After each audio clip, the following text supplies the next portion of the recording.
Hey everybody, Dr. T here.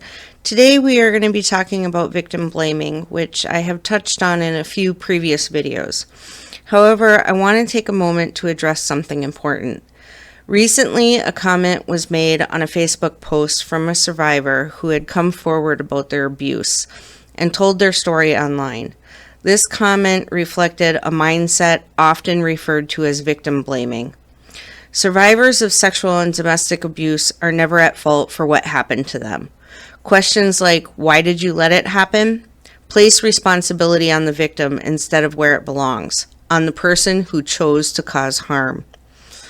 On this channel, I hope to create a community rooted in empathy, respect, and understanding. Survivors deserve to be believed, supported, and treated with dignity, not judged or questioned in ways that cause further harm. I want to encourage my subscribers and followers to reflect on the impact words can have. If someone shares their story, the most powerful response we can offer is support. Leaving domestic abuse is one of the most difficult and courageous decisions a person can make. Survivors often hope for compassion, support, and validation as they start to heal. Instead, many encounter dismissive or judgmental reactions that intensify their pain.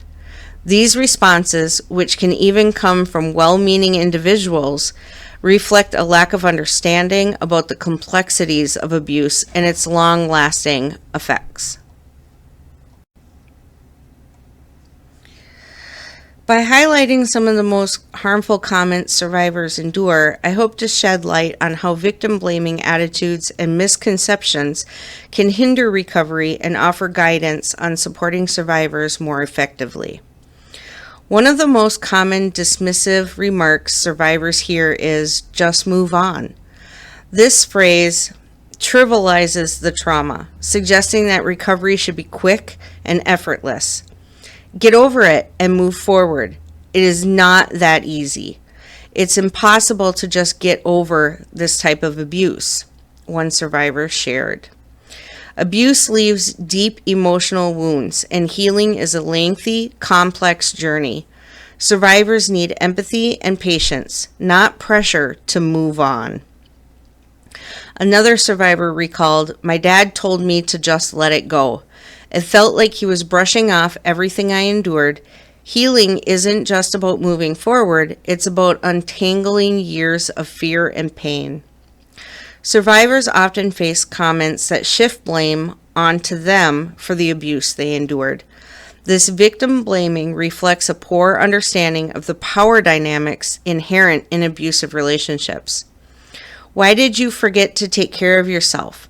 Maybe that's why he cheated on you," one survivor remembered being told while juggling work and caring for her sick mother and siblings. Such remarks dismiss trauma and compound feelings of guilt and shame.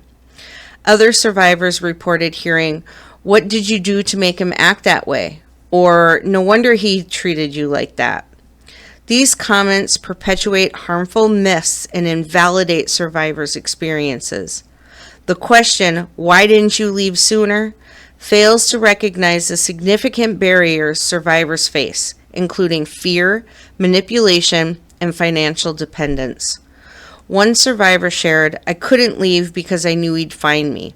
Every time I tried, he'd remind me of his connections and how he'd track me down no matter where I went. I had to carefully plan every step, and even then it felt like a gamble." Another explained, "It wasn't about staying because I loved him. It was about survival. The more I resisted, the worse the abuse got. I stayed because I was afraid of what he'd do if I left." Victim blaming questions shift focus away from the abuser's actions and overlook the risks survivors face in trying to escape. Minimizing a survivor's experiences with comments like, "It wasn't that bad," or "At least he didn't hit you," undermines the emotional and psychological toll of abuse. A friend said, "Well, he only yelled at you, right? It's not like he was violent." They couldn't understand how deeply the verbal and emotional abuse harmed me and made me feel smaller and smaller until I didn't even recognize myself. one survivor explained. Another shared, "Someone told me at least you had a roof over your head," as if that made the constant surveillance and criticism any less damaging. These statements invalidate survivors and reinforce misconceptions about the true nature of abuse. Comments that imply shared blame, such as, "Sorry things didn't work out for you both," can feel deeply hurtful.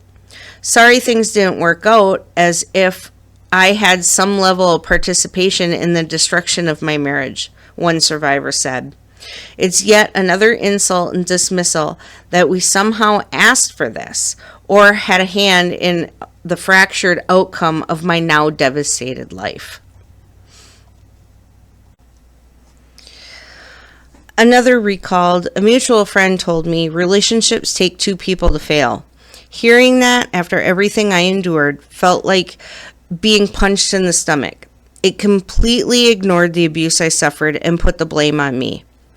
Survivors often encounter disbelief or have their experiences undermined by those they trust. This can deepen feelings of isolation. I have several friends who still don't fully comprehend how bad or dangerous it was for me, one survivor shared. The overarching theme of undermining my experience made me doubt my own experiences at a vulnerable time when I was still getting over being gaslit by him.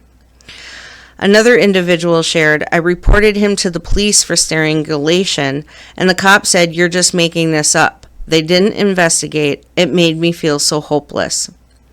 These dismissals compound survivors' trauma and erode their confidence in seeking help.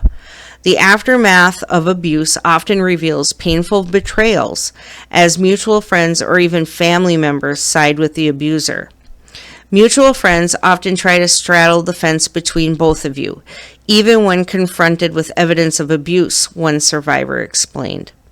You realize that anyone who can tolerate that behavior against their friend and still remains friends with the abuser was never really a friend. This betrayal intensifies survivors' isolation and hinders their ability to rebuild a supportive network. I even had a friend who once said that they were still friends with my ex because they didn't do anything to them to warrant not being friends with them. Like, the abuse that I endured for years didn't matter because it didn't happen to them.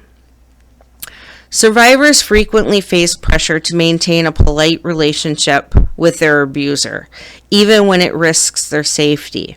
Comments like, "Can't you try to be amicable?"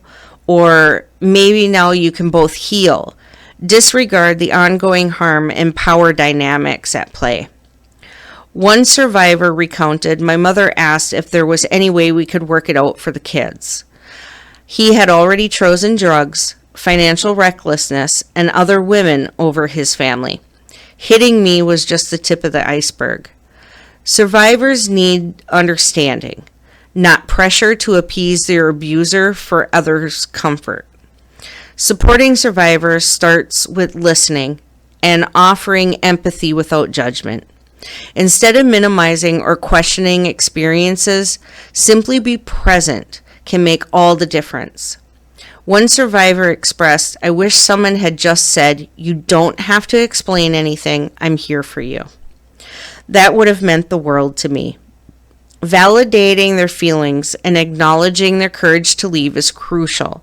Phrases like, "What you went through was real and it wasn't your fault," help combat the effects of victim blaming and gaslighting. Survivors have endured immense challenges. Genuine understanding and thoughtful support can make all the difference as they rebuild their lives and reclaim their sense of self. Remember, words can hurt just as much as the abuse. Even if you don't understand what a survivor has went through, supporting them and having empathy can go a long way to their recovery.